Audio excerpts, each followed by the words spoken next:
Diobass Info TV nañu doxal Diobass. salaamaaleykum macha allah maa ngi nuyu ñëpp di ziar ñëpp di sant xale yi rek waaye di sant tamit mag ñi nekk ci seen ginnaaw di leen jàppale waaye kenn du sant te santu jigéen ñi ndax jigéen ñi ñoo jàpp ci loxo xale yi ba ñu mën a taxawal lii ku ñëw ak ku ñëwul sa loxo ñëw na macha allah lii muy lu am solo ci Pastef ndax dafay tax xale yi xam ne ñun ñoo ngi ci seen ginnaaw fu ñu taxaw bu ñu gëstoo gisuñu ci seen ginnaaw xale yi daal ñu ngi leen di ñaanal fi ñu bëgg a eggale parti bi yal na leen ci yàlla jàppale ñun ñëpp yàlla jàppale ñu loolu la ñuy ñaan. ñoo ngi sensibiliser ñoo ngi def ay formation pour jigéen ñi ñëw am seen liggéey bu ëllëgee duñ topp ci kenn ku leen di jox 1000 francs pour ñu voter la ku nekk bu amee sa liggéey ñun comme man mi nga xamante ni maay responsable des femmes ñu ngi ci benn GIE boo xam ne mooy GIE Fass GIE boobu dañ koy def jigéen ñi di liggéey di jëriñ seen bopp ñëpp lépp ci biir Pastef la macha allah madame Sow jiite ko waaye dañuy financer jigéen ñi ñuy liggéey te yàlla rek tax pour bu ëllëgee kenn du leen yàpp duñ topp ci ginnaaw kenn du leen mën a convaincre ci ay 1000 francs ki ay tissu waaw suñu taxawaay macha allah ñoo ngi ci di sensibiliser ñëpp ñu doyen su ko defee yàlla jàppale ñu moom tamit mu toogal ñu ensemble loolu lañ bëgg ci kàttanu yàlla waa Diobass. waa kay maa ngi sant ñëpp nag di sant sama responsable Marème Ndiaye di sant Anna mii moom tamit di sant Khady ñoom ñëpp rek maa ngi sant ñëpp macha allah jërë ngeen jëf. bismillahi rahmaani rahim alhamdulilahi rabbil alamin di nuyu waa Aneen yëpp di nuyu aussi patriotes yi fi teew yëpp teewee bés bi muy journée boo xamante ni dañoo organisé woon ndogu fii ci Aneen balaa may sori ci kàddu gi maa ngi jaale suñu mbokk Papane qui était l'un des initiateurs de cette journée là voilà maa ngi koy jaale magam bu fi génn àddina di ko ñaanal yàlla xare ko àjjana. waaw comme Ousmane comme ni nga ko gisee rek donc maa ngi taxaw ni sama frère patriote Ousmane de Babak donc ñu ñëwoon teew si bés bi donc organisé par la jeunesse patriote de Diobass donc mu xamante ni mouvement bu xamante ni c'est pas encore structuré mais ñu ngi def liggéey bu am solo voilà. donc comme ni ko gisee journée bi am liñ ci doon xaar yëpp gis nañ ko donc journée bu rafet la di aussi di gërëm ñëpp ñi fi teew aussi suñu grand frère yi ak doyen Abdoulaye Faye teewee na bés bi ak mboolem maam Pastef fi nekkoon tey muy coordinateur bi Moussa Ndiaye mu ngi fi woon ak Awa Ndiaye ak d'autres responsables je peux pas citer tout mais maa ngi gërëm di sant tous les responsables qui étaient là donc avec nous. donc comme ni la ko waxee jeunesse Diobass jeunesse patriote Diobass waa ñoo ko organisé donc muy kuréelu jeune yoo xamante ni ñu ngi yëngatu ci parti bii nekk Pastef et bëgguñoo yemale affaire yi fii kese donc comme ni ko gisee à chaque année da ngay gis à travers Sénégal yëpp ngay gis jeunes yi Pastef yi di organiser ay cours de vacances mais aussi dans le domaine agricole aussi ñuy def ay vacances patriotiques donc loolu lépp bëgg nañ ci investir dans les jours à venir mais pour l'instant li nekk suñu kanam mooy jéem a structurer lii di jeunesse patriotique comme ça ñu mën a dérouler suñu activités yi comme ça élection yi nekk suñu kanam mooy élection législative yi donc ñu mën ci am taxawaay bu dëgër incha allah rabbi ci loolu la ñu misé wu te ensemble avec jeunes yu Diobass yëpp xam nañ ni Diobass yëpp ay jeunes yi les jeunes sont des patriotes loolu kenn weddeeku ko mais liggéey bi des na ci mag yi donc loolu la ñu essayé def pour sensibiliser ñëpp loolu moo taxoon ñu gën a organiser journée bi comme ni ñu ko defee ci àdduna bi en Sénégal yëpp donc il organise journée de ndogu patriotique donc moo taxoon ñu initier ko mu doon le premier donc mais incha allah yii di ñëw incha allah dina gën a neex dina gën a yanji aussi incha allah rabi. voilà donc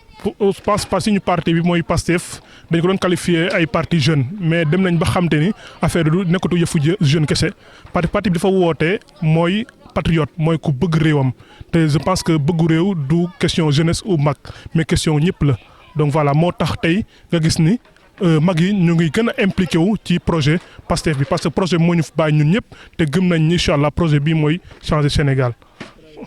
waaw comme ni mu la wax léegi rek loolu la ñuy préparé nii de ndànk-ndànk xam naa jours yi di ñëw di nga gis si lu yéem te organisation boo xam ne jéggi dayoo pour ñu jël assaut surtout commune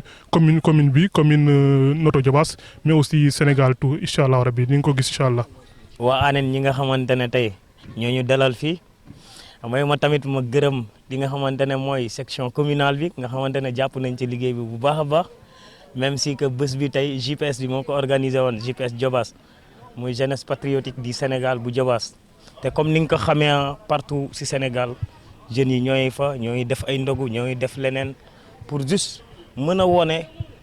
lii nga xamante ne mooy l'idéologie du patriotisme ndax soo xoolee Pastef noonu rek lay doxee l'idéologie du patriotisme bëgg sa réew gëm sa réew fonk sa réew. waaw soo xoolee nag tey c'est une première. ndax ñun JPS ñoo ngi koy door a organiser comme sama collaborateur sama suñ patriote sama frère patriote bii nii ni mu ko waxee JPS Diobass structuré guñ ko mais si tànk yooyu la ñu jëm soo xoolee loolu rek moo tax ñu jóg looloo taxoon sax ñu organiser journée bii nii pour mën a am benn nombre de jeunes bi nga xamante ne dinañ ñëw ñu mën a lancer suñu message. boobu waa jàll na ndax sànq rek am na ñi nga xamante ne. wax nañoo ak ñun biñ toogee na le wax ñu carrément ñun ñooy seen ginnaaw li tax ngeen jóg ñun dinañ leen si jàppale te yaakaar naa ni c'est ça l'objectif fu JPS loolu kese la woon. waaw Babac nag yaakaar naa sax affaire yi mooy avancé bu baax ndax soo xoolee élection présidentielle yi passé 2019 liñ fa am ak li ñu am si local yi ute na trop si local yi lañ fa gën a am dara kon mën naa wax ni mooy changer benn par benn législative yi nag. ñuy woo waa Babac yëpp ñi nga xamante ne suñuy mag lañ suñuy rakk lañ suñuy yaay lañ suñuy bàjjan suñuy nit yaay ñu voté li nga xamante ne mooy coalition Yewwi Askan Wi ndax mooy coalition bu mag bi. waaw population Diobass nag li ma leen di lancer mooy lenn mooy Diobass dafa soxla ki nga xamante ne mooy nekk assemblée nationale di kaasal li nga xamante ne mooy Diobass ndax Diobass soo xoolee am bëri na ay jafe-jafe yi fi nekk mooy ndox mi santé bi ak lépp li nga xamante ne daal. mooy tax nit ki si fu muy dund mu mën a nekk à l'aise quasiment Diobass da ko manqué Diobass dafa manqué yu bëree bëri si ay infrastructure ndox dara amu fi kon faaw Diobass mu am kenn ki nga xamante ne ku koy représenter assemblée nationale mën ka di kaasal di wax pour le Diobass pour l'intérêt des Diobassois aussi merci beaucoup. asalaamaaleykum waa Diobass yéen ñëpp maa ngi leen di nuyu di kontaan lool teew fii tey ci journée. Jeunesse patriotique du Sénégal journée patriotique du Diobass ndax particulièrement laa war a wax du Diobass di nuyu suñu doyen Lay moom mi nga xam ne moom moo am initiative bi ñu ci ñun ñëpp ñu teew Moussa Ndiaye ngi nii sama wet le coordonnateur la responsable des femmes ngi nii Awa Ndiaye xam naa ne kenn du leen présenté ñooñu toute la jeunesse est là waa Mbataten Bambara waa Thiès ñoom Falilou ils sont tous là vraiment xam naa nag xëy na weeru koor nag moom déplacé nit ñi dafa xaw a jafe mais macha allah tout le monde était là on remercie les jeunes li ma wax jeunes yi léegi nag mooy loolu rek bu ngeen gisee mag bu toll ni man vraiment di topp fu ne di leen topp yéen war ngeen am benn sacrifice bi ngeen def ko ndax ñun dañ leen di gunge rek dañ leen di gunge lu tax ñu leen di gunge mooy ñun Pastef moo ñu dugal ci politique. dañoo liggéey ba wàcc liggéey. médaille yu ne ci liggéey donc boo demee ba ñu nee la chevalier de l'ordre national du Lion xam naa ni xëy na amatoo da leen looy wut mais les jeunes il faut ñu gunge leen parce que ñun on veut former l'escalier par lequel vous allez passer donc war ngeen mën a góorgóorlu jàpp ci waaw une révolution nag ça commence toujours par les jeunes le patriotisme aussi mooy une révolution patriotisme nag moom li ko indi en général ay ci crise lay jógee dina jógee ci guerre dina jógee ci leneen mais ñun une crise économique et politique et vraiment sociétale sax la ñu am fii au Sénégal moo tax jeunesse bi fer de lance bi ñun ñëpp ci war a jàpp gunge leen je crois que dans Pastef y a le cadre des sages doyen Mbuub ak yooyu maa ngi leen nuyu au passage temps yi lañ ma boole ma ci donc maa ngi ci kontaan vraiment yéen ñëpp di leen gërëm di leen sant di leen di exhorter rek ci liggéey bi vraiment jàpp leen ci bu leen bàyyi bu leen sonn bu leen bàyyi matin midi soir tous les jours jàpp leen ci waaw bu leen xool kii ñëw na kële ñëwul Pastef nag nu muy doxee man daf ma gën a charmer moi j'étais au derrière di pousse xale yi ñu ne ma kaay parce que mënuñu wét toujours fu ñu toog di fa wét man nag dama leen di wéttali mag ñëpp dañ leen di wéttali di leen encourager vraiment di leen féliciter pour ngeen gën a jàpp ci liggéey bi góogóorlu leen Moussa je crois que gàtt na ah waaw mais loolu daal vraiment man daal ñaax leen rek laa fi nekk fu ñu taxaw rek ñaax leen laa fi nekkee bon élection yi jub si aussi vraiment c'est des joutes électorales très très très très importantes et cruciales pour vraiment l'avenir de Pastef et essentiellement aussi pour l'avenir de Yewwi Askan Wi nag ku nekk na ci jàpp bul xool ne investir uñ ma du ma ci jàpp bul xool léegi la ñëpp nañ ci jàpp rek kon nu ñu jàppoon ci local yi. élection yi comme ni ma ko waxee léegi rek élection yi am solo la yoo xam ne ci lañ jëm Diobass nag vraiment j'ai reçu le cri de cœur yàgg naa ko wax depuis bi may jël presque li ma fonction en tout cas bi may dugg ci politique un cri de cœur de Diobass. Diobass est vraiment sous-représenté au niveau vraiment de l'Assemblée et au niveau même du gouvernement. Alors bi ñu ñëwee def élection locale yi ba pare beaucoup de jeunes vraiment sont liggéey derrière moi nee ma ñun daal bu ñu sañoon nga présenté wu ci élection législative yi ah législative yi nag moom vraiment c'est pas les locales am ci candidat dafa jafe parce que combien de personnes candidats feeñ lu jafe la les dirigeants nag li ñu def rek ñun dañ koy accepter mais Diobass daal bëggoon nañu au moins vraiment moom un représentant parce que ce sera un choix stratégique li may wax gars yi mooy que si un autre vient dans Diobass di politique en tout cas di def campagne te gis ñu doomu Diobass dans le jeu mën na wàññi lu bari ci participation bi à fortiori nag bu ñu gisee beneen doomu Diobass boo xam ne qui n'est pas de Pastef ni de Rewmi ni de Yewwi excusez-moi donc buñ sañoon doomu Diobass bokk ci du ma nee nag man lay doon du ma nee keneen lay doon kum ci mën a doon rek koo xam ne vraiment il est représentatif Diobass xam na ko bëgg na ko nañ ko ci jéem boole mais c'est pas aussi une exigence ndax ñun lu mënta doon on va mu yëla mayu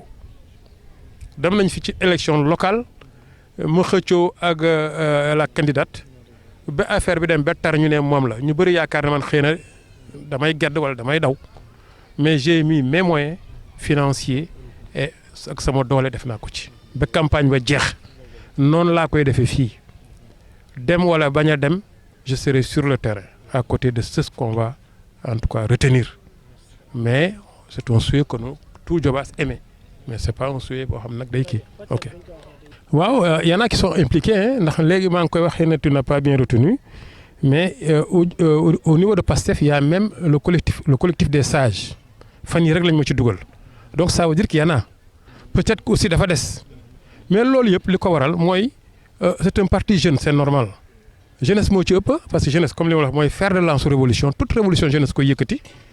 mais nous les vieux par exemple nous sommes un peu ringards sur les kii par exemple boo nekkee sur une belle pente xëy na révolution da lay gêner da nga koy ragal mais au fur et à mesure qu'on va avancer dans le combat c'est sûr et certain qu'ils vont nous rejoindre man nag dama teel a reconnaître vraiment cette révolution à notre leader Ousmane Sonko avant même may jënd carte j'étais derrière les jeunes lu ñu soxla dans pour Diack Ismaïla je crois qu'il est là lu ñu soxla dama doon génnee xaalis jox ne am jënd leen mais nag mu ci feeñ bu ñu demee ba nga xam ne ma le combat vraiment ñëpp ci war a jàpp ci laa sumee ko dugg ak booy yi ñu ne ma kaay nga toog ñu toog donc j'invite tous les autres mag ak ndaw vraiment pour que réew mi ñu yóbbu ko fi nga xam foofu mooy émergence comme on dit parce que le mot émergence a été galvaudé mais l'émergence réellement gisaguñ ko pour dem dans l'émergence nañ ñëw adhérer dans Pastef c'est une révolution du siècle c'est la révolution du siècle et je vous assure que ñëpp daañu ko gis ça va commencer ici au Sénégal mais ça va gangréner toute l'Afrique waaw vraiment loolu daal la amoon. dernier mot mooy di sant ñëpp daal vraiment remerciement particulièrement wax naa ko au début le doyen Anne le doyen Lay fii ci Anen moom matin et soir toujours mu ngi ci liggéey bi vraiment di gërëm toute la jeunesse de Diobass suñu leader yi aussi maa nuyu Fallou donc boo yeggee nuyul ma gars yëpp tu seras notre digne représentant gis naa la keroog c'est ça la jeunesse fu mu taxaw na affirmer wu il faut vous affirmer j'aime ta position il faut t'affirmer là où il le faut et tous les autres jeunes aussi affirmez-vous on vous suivra inchallah rabbi. Diobass Info TV, nañu wax ak Diobass.